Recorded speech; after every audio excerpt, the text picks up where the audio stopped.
Nandito kami sa Tagaytay upang i-celebrate ang birthday ng pinsan kong si Jonathan. At kompleto kami dito ngayon kasama si Ninang Osi, Tito Jerry, si Kuya Jejo, si Jonathan syempre at ang wife niyang si Krisha. At ang napili niya nga ang lugar kung saan niya kami ililibre ay ang bagong bukas na La Granja Cafe and Restaurant. Namimili na kami ng kakainin namin. Malaki yung menu nila eh. Pero ang specialty ng La Granja ay Filipino food.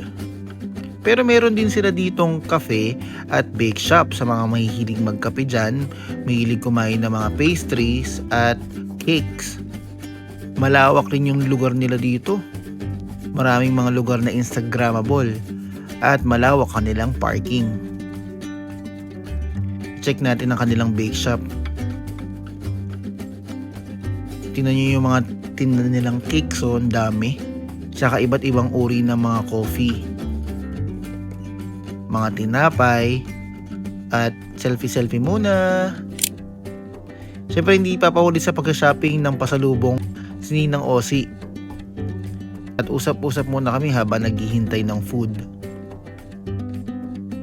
Kainan na! Inuna na namin yung seafood pasta na in-order namin. Sarap po. Halata naman sa pagmuya. Umorder din kami ng pagkalaki-laking daing na bangus. Sa sobrang laki nito, good for 8 na. At para sa sabaw, umorder din kami ng sinigang na hipon, favorite ni Tito Jerry.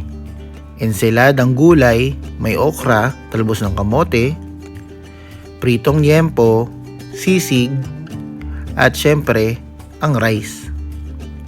Mababait saka magagalang yung mga staff nila dito. Ang sarap kumain. Ang lamig kasi ng simoy ng hangin dito sa Tagaytay. Kaya ano pa hinihintay nyo? Pumunta na kayo sa La Granja Cafe and Restaurant.